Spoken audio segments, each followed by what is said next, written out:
Here's a look at the Crosley BC-654a WW2 transmitter receiver.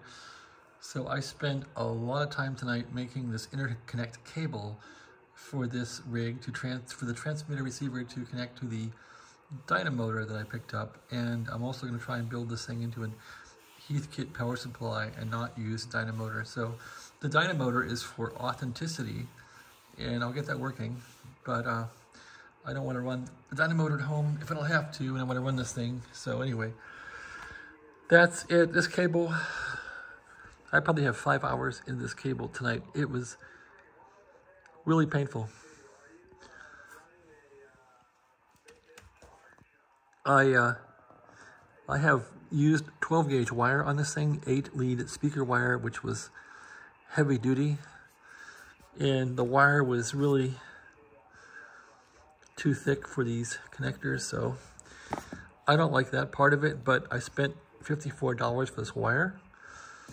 I think I spent about $30 for this and $30 for that, plus shipping.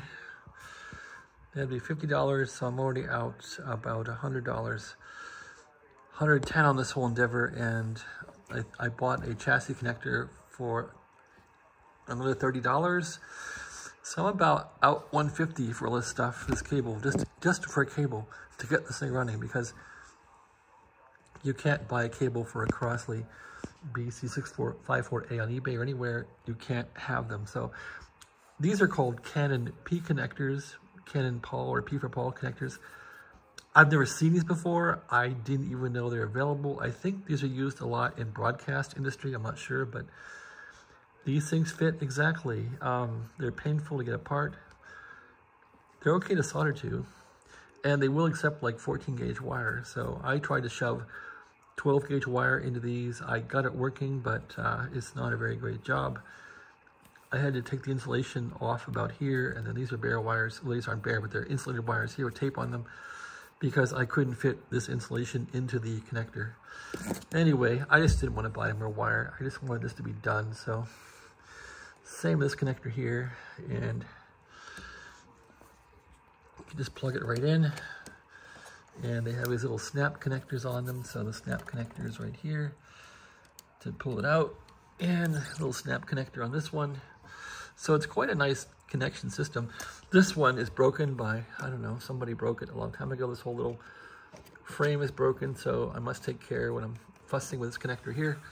Could short out the radio. Anyway, that's about it on the progress on this thing. I really want to get Heathkit power supply to work with a chassis connector, and then I will try to run this thing off of 110.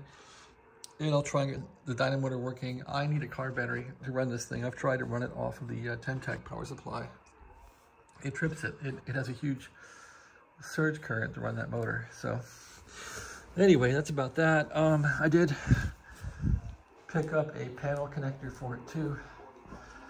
Here's the panel connector, and so I'll put this panel connector into the Hewlett-Packard power supply.